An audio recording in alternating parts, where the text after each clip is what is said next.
Huawei Nova 5T atau Nova 5T. Dengar kata Huawei, pikiran kita langsung tertuju pada handphone yang nggak rekomen. Nggak ada GMS atau Google Mobile Service. Nggak ada Play Store-nya. Tapi beda untuk handphone yang satu ini. Huawei Nova 5T masih disupport penuh oleh GMS. Dan apakah HP ini masih worth it untuk dipakai di akhir tahun 2021 ini? Yang pertama kita bahas adalah harganya dulu. Di pertama kali keluar dahulu dia dibanderol di harga 7 jutaan dan sekarang sudah turun drastis di 2 jutaan. Tepatnya di angka 2999 juta untuk varian 8 per 128 GB resmi Indonesia. Udah murah, pakai banget. Melihat spek dan performa dan hasil kameranya sudah oke untuk dipakai di tahun 2021 ini atau kalian miliki di tahun 2021 ini. Oke, kita ke spek di Huawei Nova 5T dulu. HP ini pakai chipset flagship Huawei tahun 2019, Kirin 980 7 nanometer, GPU Mali G76MP10, RAM 8 per 128 GB, EMUI 11, Android 10. Di atas kertas dapatkan skor benchmark statis di angka 311 ribuan. Untuk Antutu versi 9 mode performance dan Geekbench 5 dapat skor 706 di single core, kemudian 2516 di multicore-nya. Dari angka yang didapat di atas, saya nggak bisa menyimpulkan apakah HP ini bener kenceng atau tidak. Saya coba untuk main game Mobile Legends Bang Bang, bisa rata kanan. Lalu untuk PUBG Mobile dapat settingan HD Ultra. Ultra HD juga bisa, kalau mau lebih enak mainnya pakai di Smooth Extreme dengan gameplay permainan yang nyaman. Sesekali ada frame drop tapi masih aman. Touch screen aman dan gyro berjalan dengan lancar. Pakai main 30 menit baterai berkurang sekitar 10% dan suhu maksimal di angka 42 derajat Celcius, kondisi tanpa AC dengan main di WiFi only. Dan untuk dihajar game paling membagongkan saat ini, dia baru keteteran. Settingan default ada di medium 30 fps dan saya mentokin di highest 60 fps. HP ini mulai kewalahan, FPS-nya naik turun, apalagi saat fighting mending diturunin di medium atau main di lowest 30 fps biar mainnya lebih nyaman.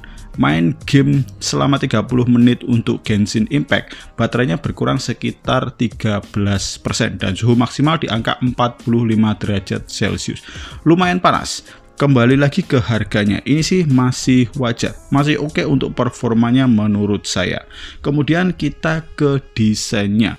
Dari sisi atas kita akan jumpai antena, mic, dan infrared blaster. Di kiri ada slot SIM dual SIM tanpa slot SD card dan belum support 5G tentunya. Di bawah ada lubang mic, garis antena, USB Type-C, speaker yang masih mono. Dan di kanan ada volume rocker dan tombol power yang dijadikan satu sama fingerprint sensor. Untuk materialnya, back covernya sudah kaca, untuk framenya aluminium dan bagian depan dilindungi kaca. Dan sayangnya saya tidak tahu informasi dan keterangan untuk pakai kaca apa untuk handphone Huawei Nova 5T ini. Untuk ukuran di handphone ini merupakan ukuran paling ideal untuk sebuah HP. Pas di tangan dan nggak berat. Beratnya cuma di 174 gram. Nyaman dan dioperasikan dengan satu tangan juga enak.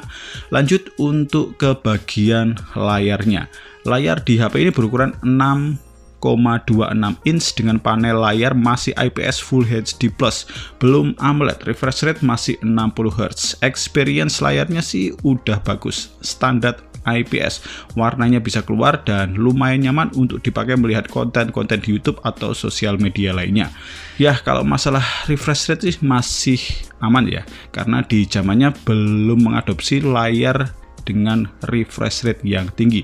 Dan ini dia untuk kualitas layar Huawei Nova 5T sekaligus untuk kualitas speaker di Huawei Nova 5T.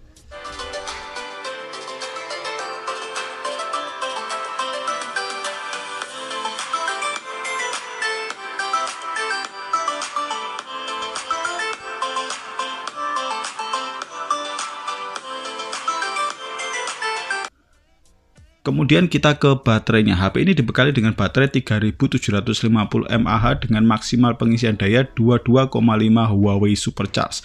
Pengisian daya mulai dari 5% sampai dengan 100% dapat di angka 1 jam 20 menitan. Dan untuk SOT yang saya dapat untuk pemakaian HP ini ada di 6 jam lebih dengan pemakaian ringan ke sedang.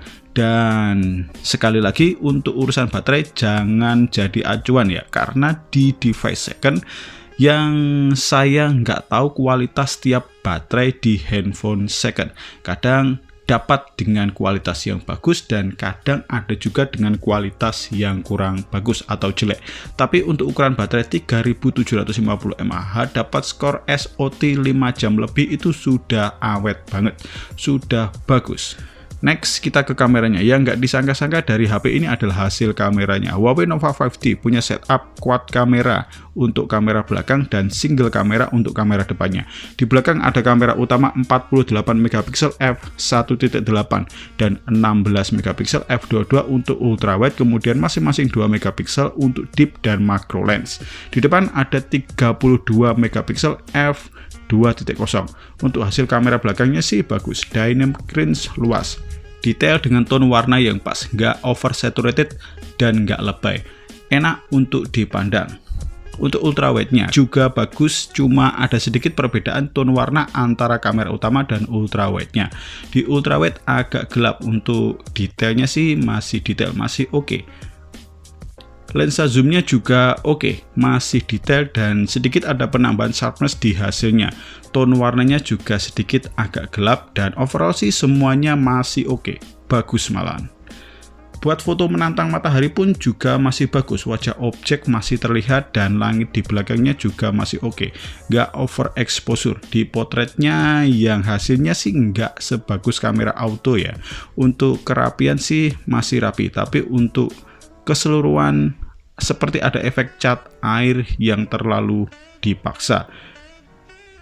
Dan saat foto auto dan AI-nya nyala, untuk AI-nya langsung mendeteksi wajah objek, jadi otomatis pakai mode potret. Ini hal yang kurang saya sukai untuk handphone ini. Lanjut ke hasil foto di malam hari. Untuk malam hari hasilnya kalian pasti kagum dan kaget. Hasilnya detail dengan tone warna yang masih terjaga. Kayak handphone Huawei yang pakai embel-embel Leica seperti P30 series, tapi ini nggak ada embel-embel Leica. Kemudian untuk selfie-nya juga bagus, dynamic range luas, nggak overexposure saat menghadap langit, dan overall semuanya pas. Saya suka. Sedikit yang kurang adalah dari perekamannya. Di kondisi banyak cahaya hasilnya sih bagus, stabil dengan AIS-nya, dan kalau HP tanpa OIS masalahnya adalah jitter. Masih ada jitter tapi minim di kondisi siang hari, tapi kalau sudah masuk di malam hari jitter dan noise muncul, ketajaman mulai berkurang. Yang enaknya sih HP ini sudah bisa pindah-pindah lensa saat merekam, mau di lensa utama, ultrawide ataupun tele. Dan ini dia untuk hasil video Huawei Nova 5T. Dan ini perekaman kamera belakang untuk Huawei Nova 5T. Resolusi 30 fps. Kondisi siang hari. Cek dulu dari range. Untuk kestabilan di sini stabil ya. Mantap lah. Harga 2 juta. Stabil ini.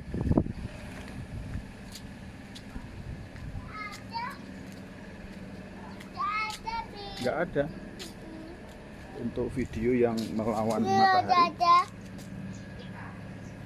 masih terlihat untuk wajahnya. Oke.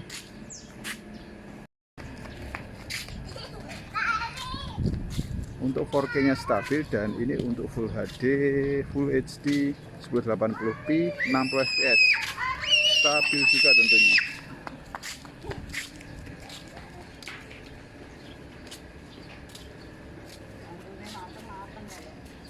Ini mateng-mateng. Ya.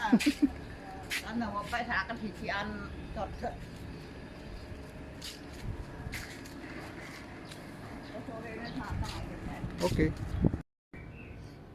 Dan ini perekaman kamera depan Kamera depan Huawei Nova 5T, resolusi tertinggi 1080p 30 fps. Untuk AI on dan HDR juga on. Kita lihat untuk dynamic range bagian atas langit itu terlihat biru.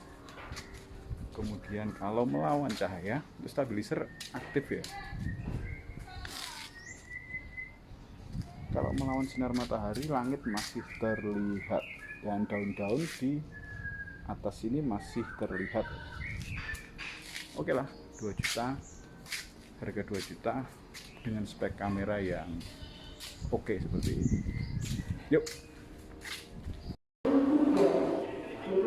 Dan ini perekaman kamera Nova 5T 4K 30 fps. Untuk stabilannya ini tergolong stabil, dan enaknya untuk perekaman 4K nya bisa di switch di lensa lebar. Jadi bisa di switch antara lensa lebar dan lensa utamanya.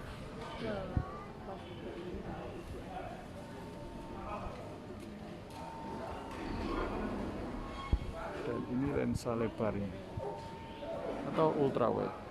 Stabilnya dia juga stabil menggunakan AIS.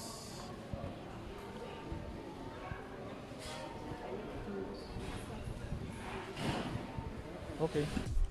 Next, untuk fitur-fitur di HP ini ada banyak fitur standar yang sudah ada di handphone ini. NFC juga ada, aman. Motor vibrant yang ya biasa saja. Untuk OAuD dan IP rating absen di handphone ini. Fiturnya standar HP mid-range untuk Huawei Nova 5T. Dan yang penting HP ini resmi. Jadi nggak ada masalah IMEI untuk Huawei Nova 5T. Oke, demikian saja review saya tentang Huawei Nova 5T untuk akhir tahun 2021. Terima kasih banyak sudah menonton video ini dari awal sampai akhir. Saya Dodi pamit. Assalamualaikum warahmatullahi wabarakatuh. Ciao.